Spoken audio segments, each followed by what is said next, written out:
గోపాలం అంటారు. మనం నార్మల్గా వాటర్ పోసినా మామూలు నీళ్లు పోసినా గోమూత్రం వస్తుంది అనమాట. ఇక్కడ శిఖస్థానం అనేది స్వామికి బెందు రూపంలో ఉంటుంది. ఇక్కడ మనకు 12 జ్యోతిర్లింగాల దర్శనం ఎలానో స్వామివారి దర్శనం కూడా మనకు అలా అనమాట.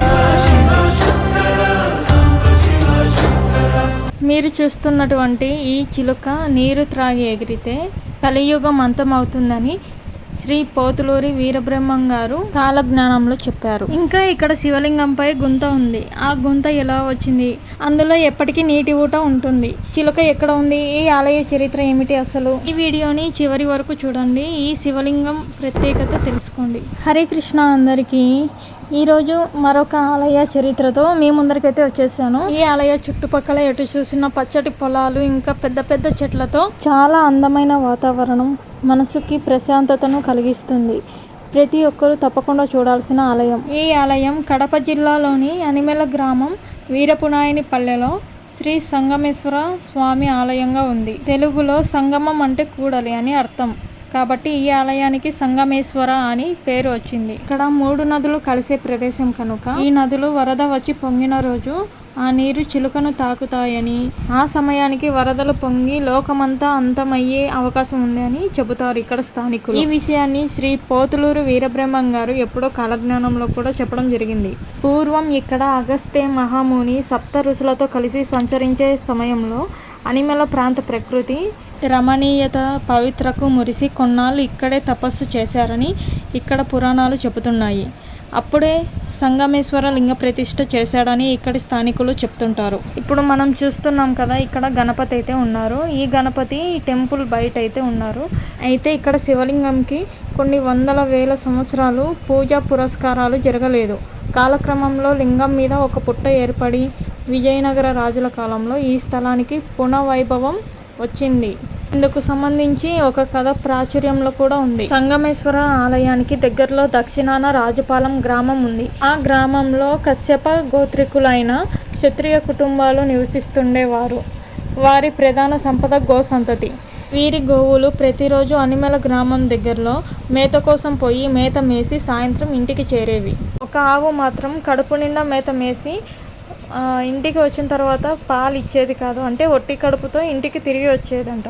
ఎవరైనా అడవిలో పాలు పిండుకుంటున్నారేమో అని రైతుకి అనుమానం వచ్చింది. మరుసటి రోజు ఆవుని చాటుగా అనుసరించాడు రైతు.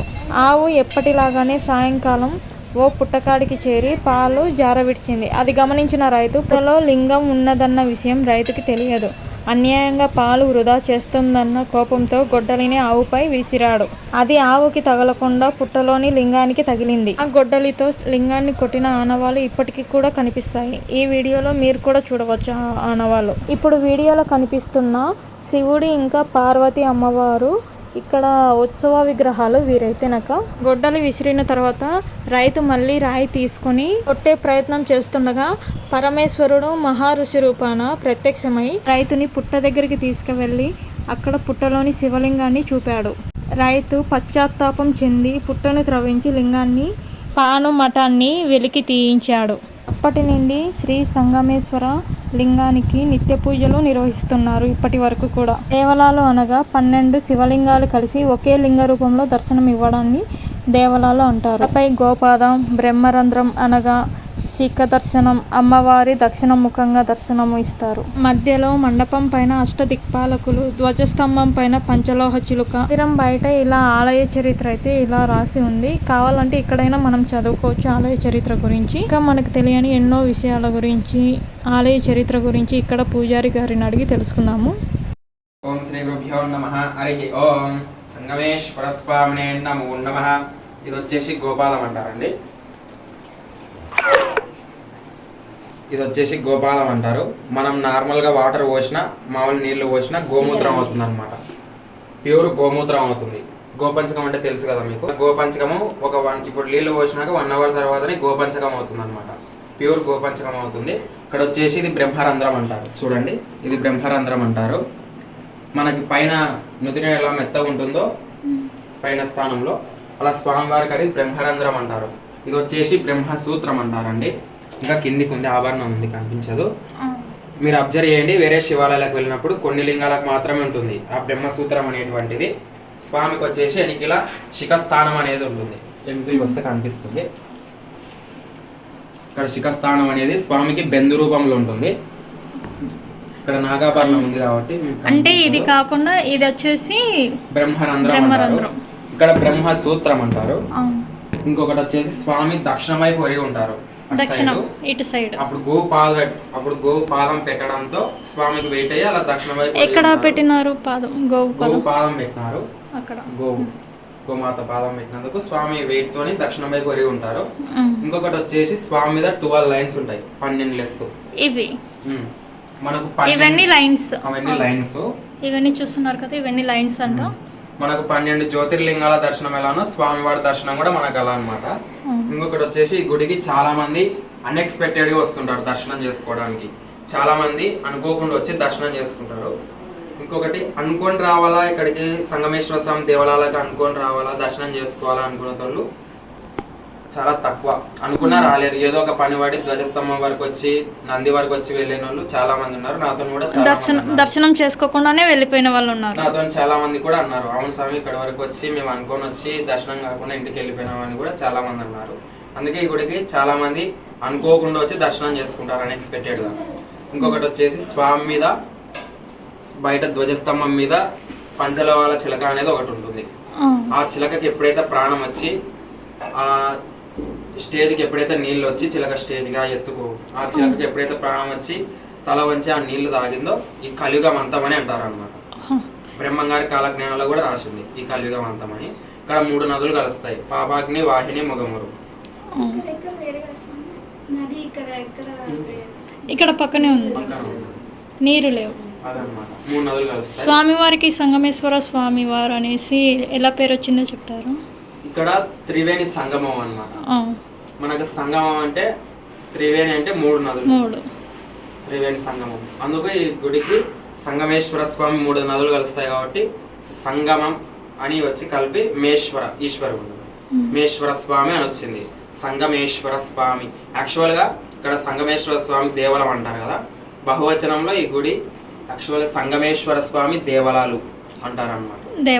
దేవలాలు బహువచనంలో, ఏకవచనంలో దేవలం అంటాం కదా, బహువచనాలలో దేవలాలు అంటారు అన్నమాట. అదన్నమాట. స్వామివారు అయితే స్వయంగా వెలిసారు. స్వామివారు స్వయంభు. కాపగాడు ఉంటాడు కదా, అప్పుడు కాపగాడు ఏం జరిగిందంటే గోవు ఇప్పుడు పాలు తాగుతున్నది. పాలు తాగుతుంటే వేటగాడు వచ్చి గొడ్డలు విసినాడు. విసడంతో వచ్చి ఆ గోవు అనేది ఆవు అనేది వచ్చి స్వామి మీద పాదం పెట్టింది. ఇక్కడ చూడండి సేమ్ అట్లే ఉంది, మొత్తం అచ్చు అంతా గోపాలం. ఆ స్వామి వెయిట్ తోని ఇటు సైడ్ ఒరిగి ఉన్నారు, దక్షిణం వైపు ఇటు సైడ్ ఒరిగి ఉన్నారు. ఇటు సైడ్ కొంచెం హైట్ లో మామూలుగా ఉంటారు. ఇటు సైడ్ ఇక్కడ యాక్చువల్ గా పాన్మఠం అమ్మవారు అన్నమాట, పార్వతి అమ్మవారు. చాలా మందికి తెలియదు ఒక పాన్మఠం ఎందో ఉంది, శివయ్య చుట్టూ ఎందో ఉంది, ఒక రాగేమో అని మనం అనుకుంటాం.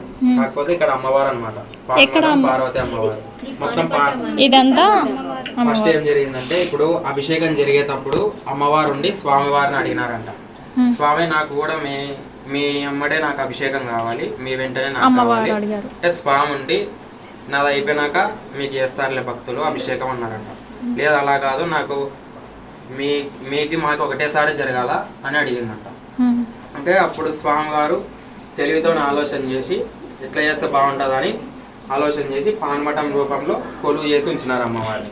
ఇప్పుడు మామూలుగా ఇక్కడ పాలు అన్నా ఇక్కడ పడి వెళ్ళాల్సిందే, పెరుగు అన్నా ఇక్కడ పడి వెళ్ళాల్సిందే, తేనె అన్నా ఇక్కడ పడి వెళ్ళాల్సిందే, ఆయిల్ అన్నా ఇక్కడ వెళ్ళాల్సిందే. అలా ఇద్దరికి అమ్మవారికి స్వామికి ఇద్దరికి కలిపి ఒకటేసారి అభిషేకం అయిపోతుంది. అదనమాట ఇక్కడ విశేషం అన్నమాట. అమ్మవారు అని తెలియదు, స్వామి శివయ్య ఆలోచన అది అలా ఉంటుంది.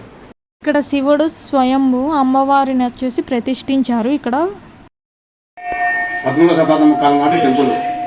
బ్రహ్మసూత్రము, బ్రహ్మరంధ్రము, గోపాదము, తర్వాత సూర్యనేత్రము 4 విశేషములు కలిగిన వాడు. అనగా తర్వాత మళ్ళీ 7 విశేషములు ఉన్నాయి. ఎక్కడైనా దేవాలయానికి వెళ్తే ధ్వజస్తంభం మీద చిలక ఉంది. ఎక్కడైనా వెళ్తే కన్నా కలశమన్నా కనిపిస్తుంది, లేదా గంటలన్నా కనిపిస్తాయి, కానీ ఇక్కడ చిలక కనపడుతుంది అన్నమాట. దాదాపు 900 సంవత్సరాల చరిత్ర ఉంది. 13వ శతాబ్దం కాలం నాటిది. 300 సంవత్సరాల స్వామికి పూజలు లేవు. ఈ సంగమేశ్వర స్వామి దేవాలయాల చరిత్ర అయితే ఈ వీడియోలో మనం తెలుసుకున్నాము. ఈ వీడియోని లైక్ చేయండి, మీ ఫ్రెండ్స్ అండ్ ఫ్యామిలీ మెంబర్స్కి షేర్ చేయండి. ఇంకా మన ఛానల్ ఎవరైనా సబ్స్క్రైబ్ చేయకుండా చూస్తున్నట్లయితే వెంటనే సబ్స్క్రైబ్ చేసుకోండి. ఇక ఇంతే ఈ వీడియో. హరే కృష్ణ.